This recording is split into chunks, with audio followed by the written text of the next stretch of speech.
Samajwadi party के प्रतिपक्ष नेता माता प्रसाद पांडे के नेतृत्व में विशाल रैली निकाला गया। इस विशाल रैली में सपा कार्यकर्ताओं ने हजारों की संख्या में लोग रहे मौजूद।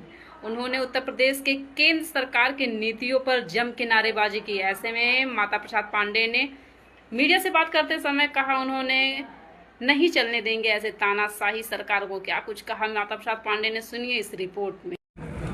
जो सबसे बड़ी मांग थी हमारी, आपको भी उसका जो हमने दिया है उसकी काफ़ी आपको मिला है। मुख्य रूप से हम आए थे खाद नहीं मिल रहा, लंबी लंबी लाइनें लगती, दो दिन गोदाम पर लोग बैठे और पुलिस के लोग व्यवस्था करते हैं। कुछ सत्ताधारी की दल के लोग बीच में घुस के सारी खाद निकाल लेते हैं, गरीब जनता सड़क खड़ी रह जाती है। यही कहने आए हैं कि जो भी खाद है, मैं जानता हूँ आप खाद नहीं दे पाएंगे, लेकिन जो भी खाद है उसका सुलभ वितरण कराइए, क्योंकि पानी नहीं बरस रहा है, सूखे की स्थिति है।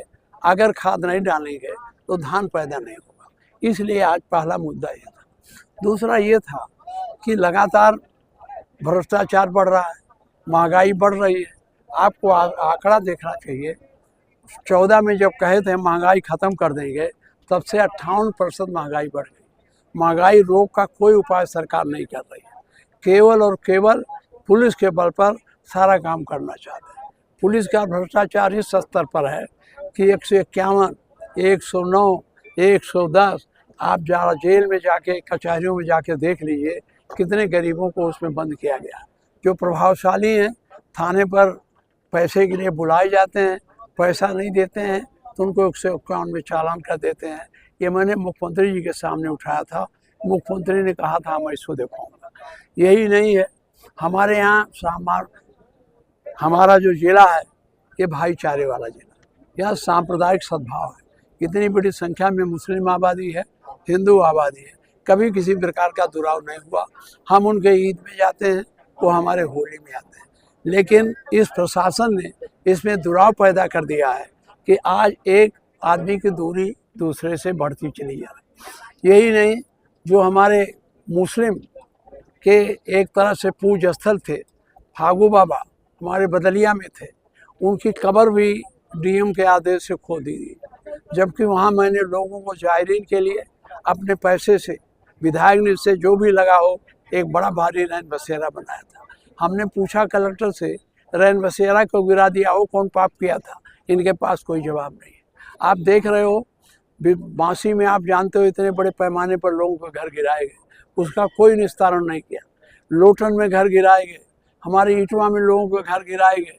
चारों तरफ ये जिला अधिकारी घर गिराकर अपना रुआब दिखाना चाहते हैं। इसके लिए हम लोग यहाँ आए थे। जिलाधिकारी जी, अपने रवैये में आप बदलाव लाइए, अन्यथा हम लोग सितंबर के महीने में बड़ी संख्या में आकर आपको अभी हम चेतावनी देने आए हैं।